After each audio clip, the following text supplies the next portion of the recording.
வாழ்க அன்புடன் வளர்க நன்றி உணர்வுடன் மணிவண்ணன் பிரபஞ்ச சக்தி. த லாஸ் ஆஃப் ஸ்பிரிட் வேர்ல்ட், ஆன்ம உலகின் விதிகள், ஆவி உலகின் விதிகள், அதனுடைய அந்த புத்தகத்தினுடைய கருத்தாக்கம் கருவை தொடர்ந்து நாம் இதுவரை பார்த்துட்டு வந்துட்டுருக்குறோம். இதுவரை இந்த புத்தகத்தில் என்ன பண்ணியிருக்காங்க அப்படின்னா, இதுவரை இந்த செய்திகள் சொல்லப்பட்ட எல்லாத்தையுமே பாகம் 1 இன்னும். இதன் பிறகு வரப்போகிறது பார்த்திங்க அப்படின்னா, கேள்வி பதில்கள் அடிப்படையில் பாகம் 2 அப்படின்னு தொடருது. அதுக்கு அடுத்ததாக அதை நம்ம நாளைக்கு பதிவாக பார்க்கலாம். இன்றைக்கி பார்த்திங்க அப்படின்னா, இதில் என்ன சொல்லியிருக்காங்க, 28/1/1984 உங்களுடைய பாவங்களுக்கான தண்டனைகளிலிருந்து உங்களால் ஒருபோதும் தப்பிக்க முடியாது. அதாவது இன்றைக்கி பதிவுகளை நம்ம என்னென்னலாம் பார்க்க போகிறோம் அப்படின்னு கேட்டால், நம்ம என்ன செய்கிறோமோ அதற்கான பலன்களை நாம் அனுபவிப்போம், அதற்கான தீர்ப்பு, அதற்கான விளைவுகளை நாம் அனுபவிக்க வேண்டியிருக்கும் அப்படின்னு அவங்க சொல்கிறாங்க. அது மட்டும் இல்லாமல் இன்றைக்கி வேறு என்ன பார்க்குறோம் அப்படின்னா, இது வரைக்கும் என்னென்ன விஷயங்கள் எல்லாம் நம்ம பார்த்துருக்கோம், இதுலேருந்து நம்ம என்ன ஒரு புரிதல், என்ன ஒரு முடிவு நம்ம எடுத்துக்கணும் அப்படிங்கிறது பற்றியும் இன்றைக்கி பதிவுகளில் நம்ம பார்க்க போகிறோம். சரிங்களா? நீங்கள் முதல்ல நான் என்ன சொல்கிறேன் அப்படின்னா, யாரெல்லாம் இப்போ இந்த பதிவு பார்க்குறீங்களோ, ஒருவேளை உங்களுக்கு இது புரியல அப்படின்னா, இந்த ப்ளேலிஸ்ட்டில் போனீங்க அப்படின்னா, ஆன்ம உலகின் விதிகள் அப்படிங்கிற டாப்பிக்கில் பகுதி 1லேருந்து இருக்குதுங்க. அதை முதல்லேருந்து கேளுங்க. முதல்ல நம்மளுடைய சேனலை சப்ஸ்கிரைப் பண்ணிக்கோங்க. அடுத்ததாக பார்த்திங்கன்னா, நோட்டிஃபிகேஷனுக்கு அந்த பெல் ஐக்கானை கிளிக் பண்ணிக்கோங்க. நாம் பதிவுகள் போட போட உங்களுக்கு அது தொடர்ந்து கிடச்சிட்டே இருக்கும். அதனால் அதையும் நீங்கள் மறக்காமல் செஞ்சுக்கோங்க. வாங்க இன்றைக்கி நம்மளுடைய சேனலுக்குள்ளே போகலாம். அதாவது இன்றைக்கி என்ன சொல்கிறாங்க அப்படின்னு கேட்டிங்கன்னா, நீங்கள் அதாவது உங்களுடைய பாவங்களுக்கான தண்டனைகள்லேருந்து உங்களால் ஒருபோதும் தப்பிக்க முடியாது. நீங்கள் எதை விதைக்கிறீங்களோ அதை நீங்கள் நிச்சயமாக அறுவடை செய்வீங்க.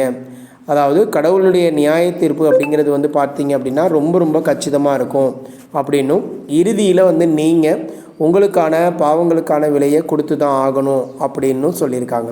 அதாவது நல்ல ஆன்மாக்கள் தவறு இழைக்குதுன்னு வச்சுக்கோங்களேன், அது கடவுள் அதை அவர்களுக்கு எப்போதுமே சுட்டி காட்டுறார். அதாவது நீங்கள் தவறு இழைத்து கொண்டு இருக்கிறீங்க அப்படிங்கிறத அவர் காட்டுறாரு. ஆனால் பொய்வாழ் மக்கள் அதை உணர்றதில்லை. மாறா தவறு செய்வதை விட்டுட்டு தங்களை மேம்படுத்தி கொள்வதற்கு பதிலாக அவங்க என்ன பண்ணுறாங்க அப்படின்னு கேட்டிங்கன்னா, மேலும் மேலும் அந்த தீய செயல்களில் ஈடுபடுறாங்க. தீய வழிகளில் அவர்கள் தோற்றுப்போனால் தாங்கள் பாவம் செய்வதை கடவுள் விரும்பவில்லை அப்படின்றத உணர்றதில்லை. அதுக்கு பதிலாக நாம் எவ்வளோ புத்திசாலி அப்படிங்கிறத நான் கடவுளுக்கு காட்டுவேன் அப்படின்னு சொல்லிட்டு அதிகமான பாவங்களை அவங்க செய்கிறாங்க. அப்படிப்பட்ட ஆன்மாக்களுக்காக நாங்கள் வருத்தம் தெரிவிக்கிறோம். அவங்க தீய வழியில் ரொம்ப தூரம் சென்றுறதுனால ஒரு கட்டத்தில் அதிலேருந்து ஒருபோதும் மீள முடியாது. ஒரு நிலையை அவங்க அடைஞ்சிட்டாங்க அப்படின்னா அதுக்கு பிறகு அவங்க நரகப்படுக்குழியில் தான் விழுந்தாகணும் அப்படின்னு சொல்லியிருக்காங்க. அப்போது இதில் அதிகமான இடங்களில் இவங்க சொல்லியிருக்கிற விஷயங்கள் பார்த்தீங்க அப்படின்னா, என்னெல்லாம் நமக்கு முக்கியமானது அப்படின்னா, நாம் செய்கிற செயல்களுக்கான விளைவுகள். நம்ம பூமியில் நம்ம என்ன பண்ணுறோன்னா, பணம் அதிகமாக வச்சுருக்கவங்க இவங்க தான் பெருசு, இல்லை பதவிகள் அதிகமாக வச்சுருக்கவங்க இவங்க பெரியவங்க, அல்ல அதுமாரி பார்த்திங்கன்னா தான தர்மம் பண்ணுறவங்க, கோயில்களுக்கு நிறைய செய்கிறவங்க, அதுமாரி ஏழைகளுக்கெல்லாம் நிறைய அன்னதானம் போடுறாங்க, இந்த நட்சத்திரத்தில் இந்த இடத்துல போய் கடவுளை கும்பிட்டுட்டு வர்றது, அது மாதிரி இந்த மாதிரியான வேலைகளெல்லாம் நம்ம செய்கிறது அப்படின்னு சொல்லிட்டு இதெல்லாம் நிறைய பேர், நிறைய மக்கள் இந்த பூமியில் செஞ்சுட்டு தான் இருக்கிறாங்க. என்ன நம்ம யோசிக்கணும் அதில் அப்படின்னு கேட்டிங்கன்னா, இதெல்லாம் எதுக்காக செய்கிறாங்க, அவங்களுடைய நோக்கம் என்ன, இதில் செய்கிறதுனுடைய நோக்கம் என்ன, அவங்களுக்கு என்ன நோக்கத்தினால இதை செய்கிறாங்க அப்படிங்கிறத நாம் கண்டிப்பாக பார்க்கணுங்க. அதில் ஒவ்வொன்றுலேயும் நோக்கம் இதை செஞ்சால் நான் நல்லா இருப்பேன், இதை செஞ்சால் எனக்கு நல்லது நடக்கும், இதை செஞ்சால் அது கிடைக்கும் அப்படிங்கிறதுக்காக நீங்கள் செய்கிறீங்க அப்படின்னா கண்டிப்பாக அது மாதிரி தான் நீங்கள் செய்கிறீங்க அப்படின்னு வச்சுக்கோங்களேன். அப்படி அந்த மாதிரி செஞ்சீங்க அப்படின்னா உண்மையிலேயே உங்களுக்கு அது கிடைக்காதுங்க. அது உண்மையிலேயே புண்ணியமான செயலாகவும் அமையாது. அது பார்த்தீங்க அப்படின்னா ஒரு பாவமான செயலாக தான் அமையும், ஒரு பாவகரமான செயலாக தான் அமையும். ஏன் அப்படின்னா, நீங்கள் உண்மையிலேயே ஒருத்தர் கஷ்டப்படுறப்ப உதவி செய்யணுங்கிற மனநிலையில் அதை செய்யலை. அது நீங்கள் நல்லா இருக்கணும் அப்படின்றதுக்காக தன்னலத்தோடு செய்கிறீங்க. யார் ஒருத்தர் எந்த ஒரு விஷயத்தையும் தன்னலத்தோடு பார்க்குறாங்களோ, தன்னலத்தோடு நீங்கள் செய்கிறீங்களோ, அது எல்லாமே என்ன அப்படின்னு கேட்டிங்க அப்படின்னா அதற்கான பலன்கள் அப்படி தான் இருக்கும். அதனால் நாம் நம்மளுடைய எண்ணத்தில் என்ன பார்க்கணும் அப்படின்னு கேட்டிங்கன்னா, நம்ம யாராவது ஒருத்தங்க கஷ்டப்பட்டுட்டு இருக்காங்க அப்படின்னா நமக்கு மனசு கேட்கல, அவங்கள உடனே பார்த்தோன்னே அவங்களுக்கு ஏதாவது செய்யணும் அப்படின்னு நீங்கள் நினைக்கிறீங்கன்னு வச்சுக்கோங்களேன். அப்படி நினச்சிங்க அப்படின்னா கண்டிப்பாக அது வந்து உங்களுக்கு நல்லதாக தாங்க முடியும். ஸோ அந்த மாதிரி நீங்கள் செஞ்சீங்க அப்படின்னா உங்களுக்கு பெரிய அளவில் நல்ல விஷயங்கள் உங்களுக்கு நல்லது நடக்கும். அது வந்து உங்களுக்கு வந்து ஒரு நல்ல விதமாக பார்க்கப்படும் கடவுளால். சரிங்களா? அதை விட்டுட்டு நாம் நல்லா இருக்கணும் அப்படிங்கிறதுக்காக நீங்கள் ஏதாவது செய்கிறீங்க அப்படின்னா அதனால் எந்த பலன்களும் நமக்கு கிடையாது அப்படின்னு சொல்கிறாங்க. சரிங்களா? அப்போது அதேமாதிரி நாம் தீயவங்களுக்கு உதவி செய்யக்கூடாது. தீயவங்களுக்கு உதவி செய்கிறோம் அப்படின்னா இன்னும் தீமையை நாம் ஊக்கப்படுத்துகிறோம் அப்படின்னு அர்த்தம். அப்போ நாம் நல்லா பழகினதுக்கு பிறகு தெரியுது இவங்க தீயவங்க அப்படின்னு தெரியுது அப்படின்னா ஸோ அவங்களுக்கு நாம் என்ன பண்ணக்கூடாது, உதவி செய்யக்கூடாது. அது வந்து இன்னும் தீய செயலை ஊக்குவிக்கிறதா மாறிடும் அப்படின்னு சொல்கிறாங்க. அப்போ அதனால் நாம் என்ன பண்ணுறோம் அப்படின்னு கேட்டிங்கன்னா இது மாதிரி நல்ல விஷயங்களுக்காக நான் என்னுடைய உள்ளத்தில் வந்து நல்லதுக்காக நம்ம பண்ணுறோம், நல்லது தான் தெரியுது அப்படின்னு தெரிஞ்சு பண்ணுறோம் அப்படின்னா அது வந்து அதாவது என்னென்னா அவர் உண்மையிலேயே கஷ்டப்படுறவங்களுக்கு உதவி பண்ணுறோம். அந்த அடிப்படையில் நீங்கள் அந்த உதவியை செஞ்சீங்க அப்படின்னா உண்மையிலேயே அது உங்களுடைய நல்ல விஷயமாகவும் நல்ல பலனாகவும் அது மாறிடும். அதனால் அந்த மாதிரி உங்களுடைய மனநிலையை மாற்றிக்கணும் அப்படின்னா நம்ம என்ன பண்ணணும்னா இந்த உலகத்தில் இருக்கிற எல்லா உயிர்களிடத்துலையும் நம்ம உண்மையான அன்பும் கருணையும் கொண்டிருக்கணுங்க. அப்படி உண்மையான அன்பும் கருணையும் நாம் கொண்டிருந்தோம் அப்படின்னா கண்டிப்பாக நமக்கு வந்து பார்த்திங்க அப்படின்னா அந்த மாதிரி நல்ல விஷயங்கள் கிடைக்கும். அதாவது நல்ல ஒரு இது கிடைக்கும்.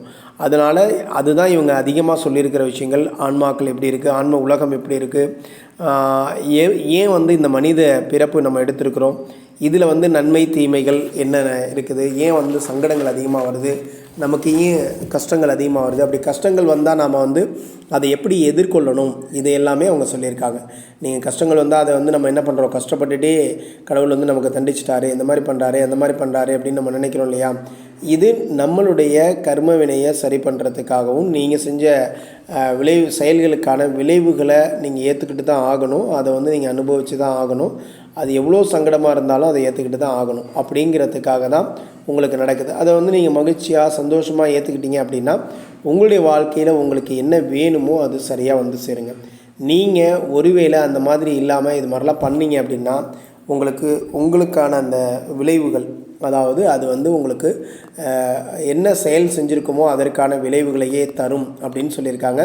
அப்போ இந்த பாகம் 1 முழுக்க நம்ம என்ன பண்ணியிருக்கோம் அப்படின்னா நம்ம வந்து ஒரு ஆன்மா அப்படின்னும் இந்த ஆன்மா இங்கே புவியில் வாழ வந்திருக்கிற இந்த காலம் எதுக்காக அப்படின்னா அந்த ஆன்மா தன்னை சுத்தப்படுத்தி நம்மளை உயர்ந்த நிலைக்கு எடுத்துகிட்டு போகிறதுக்காகவும் ஆன்ம உலகத்தில் இன்னும் அடுத்தடுத்த நிலைக்கு எடுத்துகிட்டு போகணும் அப்படிங்கிறதுக்காக தான் நம்ம வந்திருக்கிறோம்.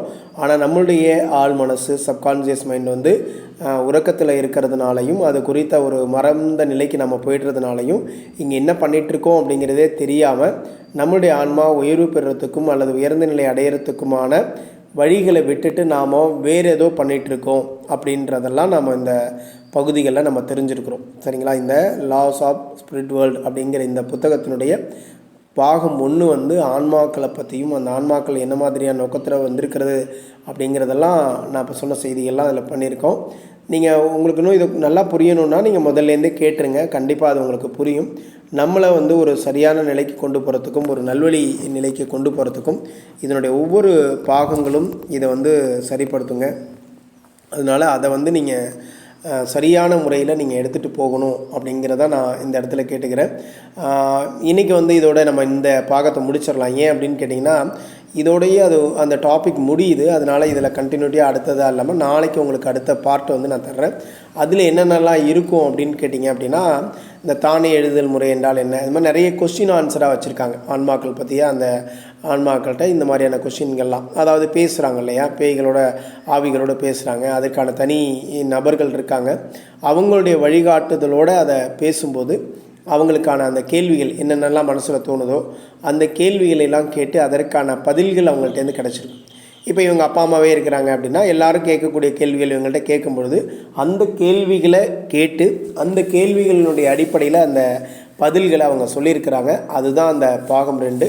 அதற்கான அந்த பதிவுகளை நாளையிலேருந்து நம்ம தொடர்ந்து பார்க்க போகிறோம். இதை நீங்கள் நிறைய பேருக்கு உங்களுடைய உறவினர்கள் நண்பர்களுக்கு யார் விருப்பப்படுறாங்களோ, யார் இது ரிலேட்டடாக வாழ்க்கையில் வந்து நல்லா வரணும் அந்த மாதிரி எதுவும் கேட்டுட்ருக்காங்களோ அவங்களுக்கெல்லாம் இதை நீங்கள் ஃபார்வேர்ட் பண்ணுங்கள். யாரையும் நீங்கள் வந்து ஃபோர்ஸ் பண்ணாதீங்க. ஏன்னா யாருக்கு கிடைக்கணுமோ அவங்களுக்கு தான் இது கிடைக்கும். ஸோ எல்லாராலையும் இதை பார்க்கவும் முடியாதுங்க. அது தொடர்ந்து பார்க்கணும் அப்படிங்கிற அந்த ஒரு நிலை இருந்தால் அவங்க கண்டிப்பாக பார்த்துருவாங்க. உங்களுக்கு அந்த வாய்ப்பு கிடச்சிருக்கு அப்படின்னா நீங்கள் கரெக்டாக அதுக்கான நபராக இருந்திருக்கிறீங்க அப்படின்னு தான் அர்த்தம். அப்போ நம்மளுடைய உறவுகள்லையும் அது மாதிரி யாரும் இருந்தாங்க அப்படின்னா நீங்கள் அவங்களுக்கெல்லாம் இதை ஃபார்வேர்ட் பண்ணுங்கள்.